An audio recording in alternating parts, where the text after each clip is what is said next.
পাকিস্তানে হামলা চালিয়ে বড় ভুল করেছে ভারত। এর জন্য নয়াদিল্লিকে ফল ভোগ করতে হবে। আগুনে ঘি ঢেলে যেন নিজ দেশকে এই বিপদে ফেলেছে ভারত। সে যে ভারতের বিপক্ষে আফগানরাও প্রস্তুত, দিল্লির আকাশে অন্ধকার। ভারত যদি যুদ্ধ করে ভারত শেষ হয়ে যাবে, ভারত খণ্ড বিখণ্ড হয়ে যাবে। বাড়াবাড়ি করলে পাকিস্তান গরু খাওয়া জাতি, মেরে দেবে পরমাণু বোমা একটা। বলেছেন, পরিস্থিতি যদি আরো উত্তপ্ত হয় তাহলে পারমাণবিক যুদ্ধের আশঙ্কা বাস্তব এবং অবশ্যম্ভাবী হয়ে উঠতে পারে। সমাজ দর্শক গুরুত্বপূর্ণ কিছু তথ্য আপনাদের মধ্যে শেয়ার করবো, যে ভিডিওগুলো দেখলে রীতিমতো অবাক হবেন। চাঞ্চল্যকর অবস্থা সৃষ্টি হচ্ছে এর দুনিয়া তুল পর সামাজিক যোগাযোগ মাধ্যমে ভাইরাল। আসুন কথা না বাড়িয়ে সম্পূর্ণ সেই ভিডিওটি দেখে আসি। শেষ হয়ে যাবে, ভারত খণ্ড বিখণ্ড হয়ে যাবে। এই যুদ্ধ থেকে ভারত ছুটতে পারবে না, আর পাকিস্তান তারা ছাড়বে না, চীনও ছাড়বে না। যুদ্ধ হতে পারলে ভারতের বেকায়দায় পড়ে যাবে। ভারত তার দেখেন, পাকিস্তান ভারত যুদ্ধ না, কিন্তু সীমান্তে চীন আছে, বিশাল লাদাখ এবং অরুণাচল। এই বাহিনী কি যুদ্ধ করতে পারবে ইন্ডিয়া? ওই বাহিনী রেখে তারপরে আপনার মনে করেন ওর যে 7 সিস্টারের সমস্যা, ওর খালিস্তানের সমস্যা, ও তো শান্তিতে শ্রীনগরে ঘুমাইতে পারে না।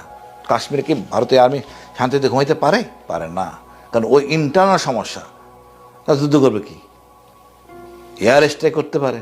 পাকিস্তানের শক্তিশালী কম না, বাড়াবাড়ি করলে পাকিস্তান গরু খাওয়া জাতি, মেরে দেবে পরমাণু বোমা একটা, বিপদে পড়ে দেবে। আর আমাদের কথা বলেন, আমরা এক জাতির দেশ, 1% হয়তো আমাদের সংখ্যালঘু জাতি আছে, এটা আমাদের গর্বের জাতি, আমরা অলংকার মনে করি। এবং আমাদের সাথেও একজন আছেন যে বীর বিক্রম মার্মা, সুতরাং আমরা তাকে ওন করি, তাদেরকে সম্মান দিই, আমরা একসাথে আছি, কোনো পার্থক্য নাই। আমরা যেই অবস্থানে আছি পৃথিবীর মধ্যে বলতে সেরা জাতি হইতে পারি, কারণ নেতৃত্ব দরকার আমাদের। ভারতের হেরম নাই আমাদের কিছু করার, কোনোদিন সম্ভব না। ডক্টর ইউনূস থাকতে পারে, কোনো অসুবিধা নাই, ওনার দর্শন, ওনার মেধা দিয়ে আমরা আগায় যাব। বাট ওনার উচিত তৃণমূলের লোকদেরকে সাথে রাখা। ভারত এই মুহূর্তে যুদ্ধের জন্য প্রস্তুত না। যুদ্ধের জন্য তো সবসময় প্রস্তুত থাকার কথা সেনাবাহিনী, সব দেশের সেনাবাহিনী যুদ্ধের জন্য সবসময় প্রস্তুত। কত হলো যুদ্ধ প্রস্তুত কেন হয়েছে?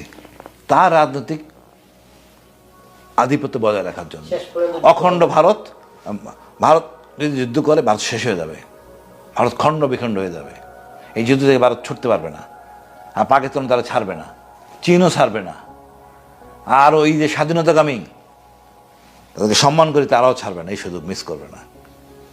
এটা যে কত নত জানু, ক্যামেরা ছাড়ালে বলতাম ওদের সেনাবাহিনীর কি অবস্থা।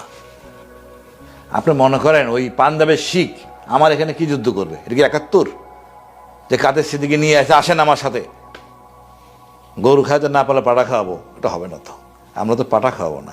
আমরা বড়ই বাড়ির মতো ভুল জায়গায় ধরাই দেয়া, সীমান্তে বড়ই মারা গেছিল না বিএসএফ, ওই কাজ করব। নতুন প্রজন্মের উদ্দেশ্যে ওই যে বড়ই বাড়ির, আমি নতুন প্রজন্মের জন্য বলবো, বড়ই বাড়ির যুদ্ধ থেকে চেতনা শিক্ষি নেই। বড়ই বাড়ির ঘটনা হলো একটা সীমান্তের ঘটনা, যে সীমান্তের ঘটনায় পাদুয়া ঘটনা পরে একটা প্রতিশোধমূলক ঘটনার জন্য বিএসএফ আসে। ওখানে এসে মাঝরাতে এসে এলাকার লোকজনকে দেখে, বাইরে একজন লোক প্রাকৃতিক কারণে ব্যস্ত নামছে, দেখে বিএসএফ। তো জিজ্ঞেস করলো ক্যাম্প কোন দিকে, সেটা ভুল রাস্তা দেখাই যায়। আর এই লোকটা ভুল রাস্তা দেখাই যায়, সরাসরি ক্যাম্পে যায় রিপোর্ট করে, স্যার ওঠেন। ওরা তখন টাস খেলতেছিল, তখন তারা সীমান্তে পজিশন নেয়। কারণ ওই লোকও ছিল সাথে, কত নাম আর তো কায়দা নাকি, আর বিএসএফ তো আইটিবার টের পাবে। তারপরে কিন্তু মারামারি। বাংলা একটা কথা আছে, ইট মারলে পাটকেল খেতে হয়, তবে কার ইট কার পাটকেল সেটা নিয়ে প্রশ্ন। যেই ঘটনার জের ধরে, কাশ্মীরের পেহেলগ্রামে যে ঘটনার জের ধরে আমরা আজকে সারাদিন যাবৎ ভারত পাকিস্তানের মধ্যে যুদ্ধের প্রাথমিক পটভূমি দেখলাম। সেখানে আমি আগের ভিডিওটাতে স্ট্যাটিস্টিক্সটা দিয়েছি, পরিসংখ্যান কার কি ক্ষতি হলো। তবে এখানে অপূরণীয় ক্ষতি হয়েছে পাকিস্তানের, কারণ 26 জন মানুষের প্রাণ গেছে। আর এতে পাকিস্তানের জনগণের মধ্যে এই বিষয়টা কোনোভাবেই তারা হজম করতে পারতেছে না। তারা চাচ্ছে তাদের দেশ এই যে এত বড় বড় কথা বলে, সো এটা প্রমাণ করেন। ভারত কিন্তু মোদীর সরকার বিশ্বাস করেন এই আক্রমণটা যেভাবে হয়েছে, যেই সিস্টেমে ক্ষেপণাস্ত্র হামলা চালাচ্ছে, যেখানে বলা হচ্ছে যে বৈশ্বিক সন্ত্রাসীদের আস্তানা ধ্বংস করা হয়েছে, তো মসজিদ কি সন্ত্রাসীদের আস্তানা, এরা তো এগুলোই করছে। এটা কেন করছে মোদী? নিজের মান সম্মান বাঁচানোর জন্য জনগণের কাছে। এখন পাকিস্তান এই মুহূর্তে আছে ওই বাটে কেন, যে হ্যাঁ ভারত তো ঠিকই মাইরা দিল, আমাদের দেশ তো বললো যে রক্তের গঙ্গা বহাই দিবে সিন্ধু নদী দিয়া, পাকিস্তানের হাত দিলে এই করবে সেই করবে, তো কইরা দেখান। এখন এই জায়গা থেকে পাকিস্তান কিন্তু একটা অভিযান পরিচালনা করবে আমি 100% শিওর, এবং গণমাধ্যমগুলো তাই বলছে, আন্তর্জাতিক গণমাধ্যমে আসছে যে এই মুহূর্তে প্রাথমিক ধাপে হামলা পাল্টা হামলার পর বড় ধরনের হামলার একটা প্রস্তুতি নিচ্ছে পাকিস্তানি সেনাবাহিনী, আর এটা হচ্ছে প্রতিশোধ ভিত্তিক আপনার কি বলা হয় যে হামলা হবে। এই অবস্থায় পাকিস্তানের হামলার যে তথ্যগুলো আন্তর্জাতিক গণমাধ্যম বিবিসির প্রতিবেদন বলছে যে ভারত নিয়ন্ত্রিত কাশ্মীরের শ্রীনগর শহরে বিশেষ নিরাপত্তা নেওয়া হচ্ছে, শুধু শ্রীনগর না, আশেপাশের আরো কয়েকটা শহরে। কারণ হচ্ছে পাকিস্তানের বিপরীতে যখন ভারত হামলা চালিয়েছে আজাদ কাশ্মীরের বিভিন্ন শহর রাজধানীকে টার্গেট করছে, সো পাকিস্তান যখন হামলা চালাবে স্বাভাবিকভাবে জম্মু কাশ্মীরের রাজধানী সহ গুরুত্বপূর্ণ জায়গাগুলোতেই হামলা চলবে।